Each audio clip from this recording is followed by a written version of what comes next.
planning to spend a bunch of money in the offseason, and there would be salary cap constraints anyway. I'm just curious. We're going to spend all the money we have in offseason. Well, that gets to the question that with new ownership, with the Adelson and Dumont families, what's your sense of their commitment to spending what would be necessary on the player salary front to go where the franchise wants to go? Yeah, I don't think money's going to be an object. I think it's doing it the right way, bringing in people with good character. The money is not going to be the limiting factor. They want to win. We're going to be smart about it, though. But I don't expect we're not having money conversations. What do the Mavericks need to round out the rest of their roster, and could a reunion be in order for one of these two former Dallas Mavericks? This is Inside the Mavs.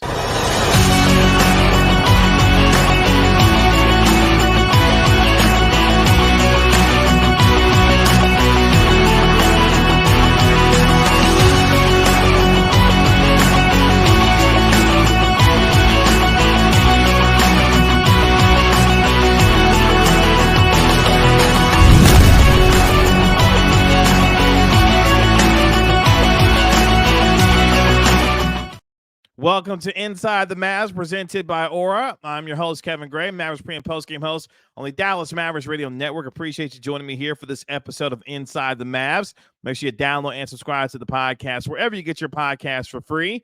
Give it a 5-star rating and write a review for it while you're there. And if you're watching this on my YouTube channel, @Kevin Gray Sports, make sure you like and comment on the video and subscribe to the channel as well. And follow me on Twitter @Kevin Gray Sports. The Mavericks continuing their offseason as they get ready for Summer League while also trying to figure out how they round out the rest of their roster. The Mavericks beginning their Summer League preparations with practice. Omax Prosper going to be the featured player for the Dallas Mavericks. Yes, they also have their second-round draft pick in Melvin Aginsa as well, who will be participating in Summer League this year as well in Las Vegas. As, of course, the backdrop will be Team USA as they get ready for the Olympics here in a few weeks. But at the same time, for the Mavericks, they still have work to do as we get ready to hear from Klay Thompson this week, as well as Najee Marshall, and Quentin Grimes will be officially introduced as Dallas Mavericks. Quentin Grimes already in the building for the Mavericks as he gets ready for his first season with Dallas after coming over in the Detroit Pistons trade that sent Tim Hardaway Jr. to Detroit and brought Quentin Grimes to Dallas. For the Mavericks, they will continue to build with this roster going forward, and we've heard reporting on what they could continue to do to fill out the rest of this team. Michael Scotto of Hoops Hype for USA Today discussing the idea that the Mavericks could be interested in bringing back either Spencer Dinwiddie or Dennis Smith Jr. Of course, Spencer Dinwiddie, a part of the team that made the Western Conference Finals in 2022, could provide some more scoring off the bench. But at the same time, a guy in Dennis Smith Jr., who Mavericks fans know very well, originally drafted by the Mavericks, still close with Luka Doncic, provides you a really good on-ball defender that can guard ones and twos and has become a real dog on the defensive end as he's continued to remake himself in the league. While, yes, not a great three-point shooter, Dennis Smith Jr. at 29% last year, he would provide a measure of defense off the bench that the Mavericks would need to have, especially at the point of attack. Spencer Dinwiddie, who had a chance to join the Dallas Mavericks this past season after he was bought out during the trade deadline, decided to go join the Los Angeles Lakers, and things didn't necessarily work out for him there.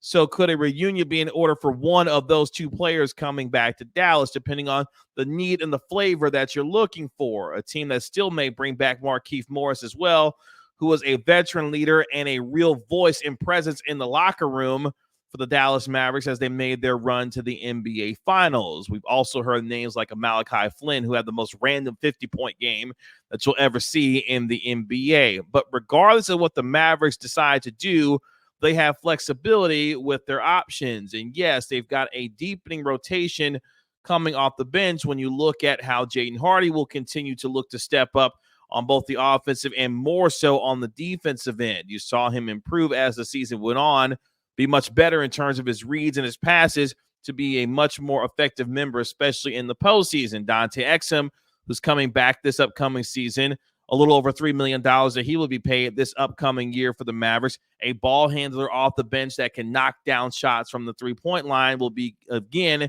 another valued member of this rotation. But when you look at the Mavericks from the standpoint of what they've been able to do this offseason, you really like what they've done to put together the roster around the current superstars that they have in Luka Doncic and Kyrie Irving. We've talked extensively about what the Mavericks were able to do in adding Klay Thompson and what he will provide, not only in terms of his leadership, his veteran presence, but his ability to knock down shots from the outside, and will find a volume of opportunities from Luka Doncic and Kyrie Irving to be that threat from the three-point line that the Mavericks so desperately needed as we got deeper into the playoffs and especially in the NBA Finals. But for them, this will be about the continued improvement of the roster that they have with young guys like Derek Lively II, who was sensational during his rookie year, and a guy in Max Prosper, who we heard from this week, start to be able to develop as well. He's going to have plenty of opportunities this summer in Summer League to guard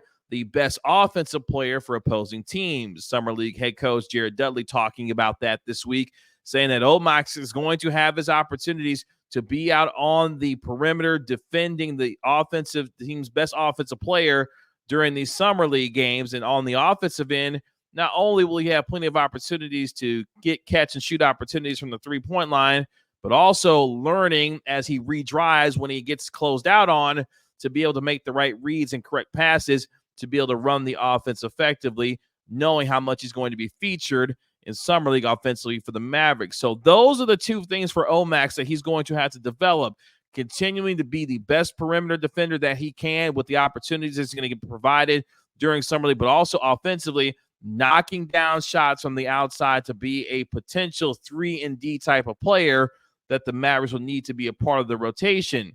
Jared Dudley also saying that he wants Max to be able to get to a point where you can see him competing for rotational minutes going into this upcoming season, and for a Mavericks team that's going to need all the help that they can get from their young players. And Max is going to be a part of that as you look at what he needs to develop continuing for the rest of this summer. More on what the Mavericks could potentially add when we talk about the guys like Spencer Dinwiddie, Dennis Smith Jr., and others, and most importantly, what that means for their development going into next season and how this roster can continue to get filled out. But before we get there, let's hear from today's sponsor of our video and our podcast, and let's hear from Aura. Today's video is brought to you by Aura. Do a Google search on your name and email address to see how much information comes up about you. I was devastated by the amount of information that I could be seeing searching my name and profile, and I knew then I needed to be protected for not just myself, but also for my family. Data brokers sell your information to scammers, spammers, and anyone else who may want to target you.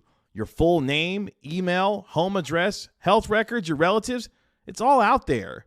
That's why I've been using Aura, the sponsor of today's video. Aura shows me which data brokers are selling my information and automatically submits opt-out requests for me. Cleaning up my information not only helps reduce the amount of spam I get, but it protects me from hackers who could use this information to help them access my social media accounts, bank accounts, and other sensitive information.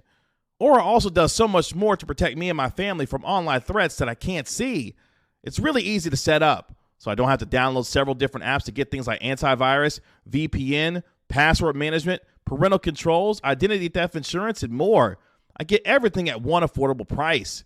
You may already have one of these tools already, but not having Aura is like locking the front door and leaving the back door wide open. Aura is always on, doing the hard work to protect me and my family so I can focus on other tasks with peace of mind. I value my privacy and I value yours. You can go to aura.com/Kevin Gray to start your 2-week free trial. Please see the link in the description. Back here on Inside the Mavs, thank you for hanging out with us through our spot, and thank you to today's sponsor of our video and our podcast, in Aura. The Mavericks continuing to get ready for their Summer League preparations as they continue to build this roster out going forward for the rest of the summer. A team that, of course, made the NBA Finals for the first time since 2011, sees the additions of Klay Thompson, Najee Marshall, and Quentin Grimes as well. Again, you will hear from them later on this week. But for the Mavericks, this is a team and a rotation now that when you start looking at the improvement and the timeline of this team and the young players that are on there, you feel like this championship window is open for years to come, given what they have in terms of 25-year-olds in Luka Doncic, obviously with PJ Washington, Daniel Gafford as well, Kyrie Irving, yes, in his early 30s, Klay Thompson at the age of 34. They are looking to maximize the opportunities to be able to compete at the top of the Western Conference for at least the next couple of years. And yes, folks will malign the idea that Maxi Kleber remains on this roster, but it doesn't appear that he's going anywhere anytime soon, which means he will have a chance to continue to hopefully remain healthy going into next year.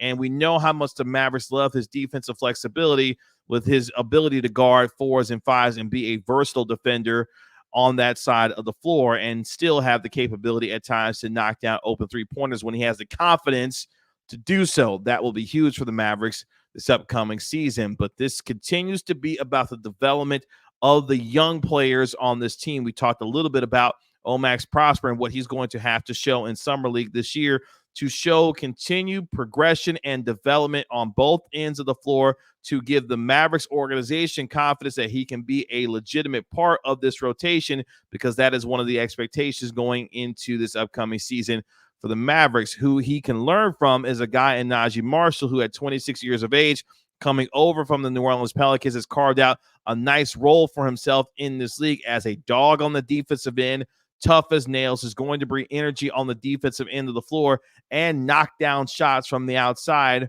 from the three-point line. You love the way that the Mavericks have built this team around their two superstars, but also the toughness and the ability to be able to have shooters in this lineup, regardless if they're in the starting lineup, but also coming off the bench as well.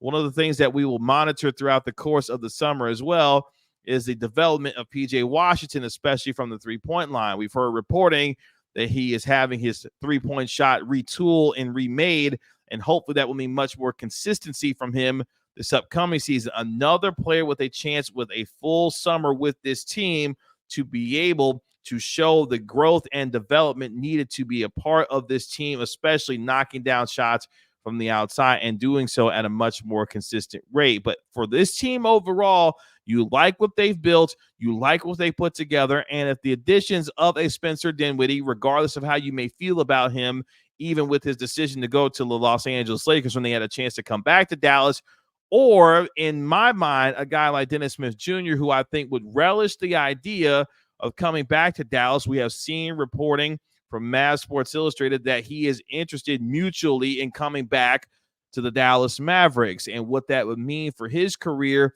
being able to assimilate right back into this locker room with Luka Doncic, where I don't think Dennis Smith would be a problem with the Mavericks, especially with the culture and the infrastructure that they've built. I see him seamlessly fitting in to what the Mavericks are wanting to build, and that is a team that's built on toughness, their ability to defend, but also building a locker room and a culture that will allow each of them to accentuate their strengths, but also be able to be a part of a team that can grow together for years to come and be on that timeline that we've discussed that will see this team in the future continue to build toward championship success, led by, of course, Luka Doncic. I think Dennis Smith Jr. would be a perfect fit at this stage in his career, having gone through the trials and tribulations of learning how to remake himself in this league. Yes, he still has the athleticism. He would have to be a much better shooter from the three-point line to find himself consistently being able to part of the rotational minutes. But one thing that you will not have to question with DSJ is the effort on the defensive end, which is what the Mavericks built their championship run success on, which is on the defensive end of the floor. Questions on whether or not Spencer Dinwiddie, who, number one, would want to be here, first of all, but also what that would mean for him in terms of a lessened role in terms of the rotation if he were to come here, given what the Mavericks are expecting from guys like Jaden Hardy, like from Dante Exum as well, Quentin Grimes being part of that rotation after the Mavericks moved off of Josh Green and sent him to Charlotte as a part of that historic 6-team NBA trade that, of course, landed Klay Thompson with the Dallas Mavericks. All of these questions will continue to be answered as this summer goes on. But if you're a Mavericks fan, you have confidence in what Nico Harrison has built with this team, the vision that he has set forward for the Dallas Mavericks, and their ability to execute on it, because all of this for the Mavericks and what they are trying to build with their foundation,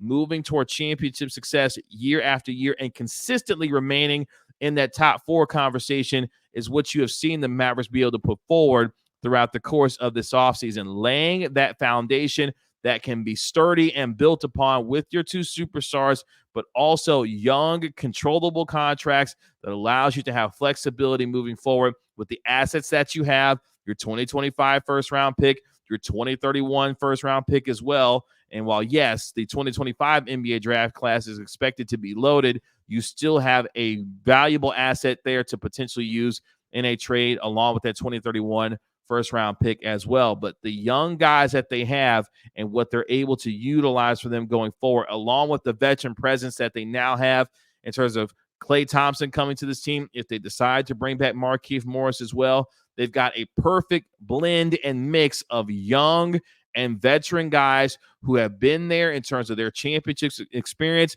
I'm talking about a guy like Klay Thompson, now marrying that with young players who have now experienced what it's like to go through an NBA Finals run and the rigors and the what difficult road it can be to navigate in the NBA playoffs, and that experience being able to help them going into next season.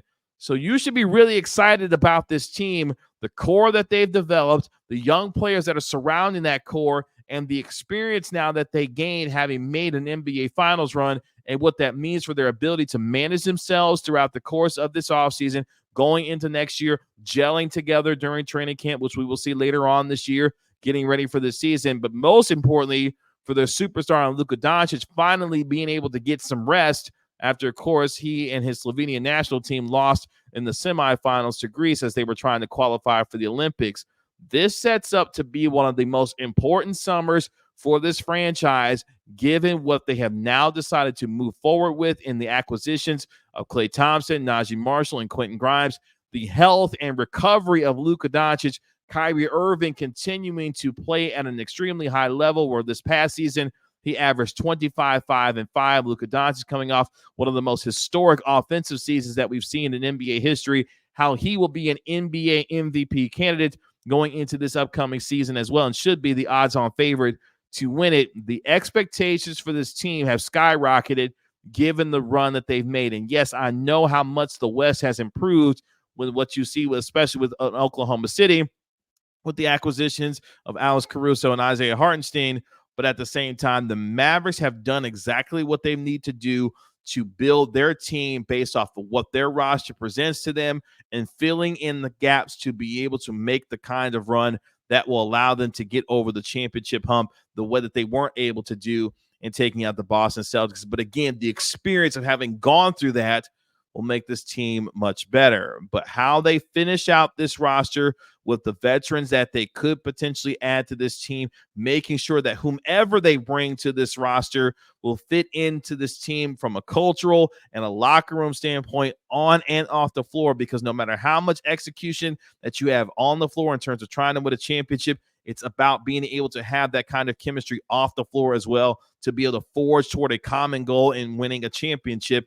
And the Mavericks will need all hands on deck to be able to do so, but they will look to do that as they finish out building out what is right now a really good roster that has a young, good core of players, but also a veteran mix of players as well to be able to add to that experience based on what they have. So I have loved what the Mavericks have done throughout the course of this offseason. Again, when we watch Summer League, when it comes to Jared Dudley, who reportedly has had interest from the Cleveland Cavaliers to potentially join Kenny Atkinson and his staff in Cleveland. We heard reporting from that from Michael Scotto as well. Jared Dudley was a former player, of course, under Kenny Atkinson when he was with the Brooklyn Nets. There could be some interest there. But Sean Sweeney officially coming back to this team as well as the lead assistant and defensive coordinator for the Dallas Mavericks.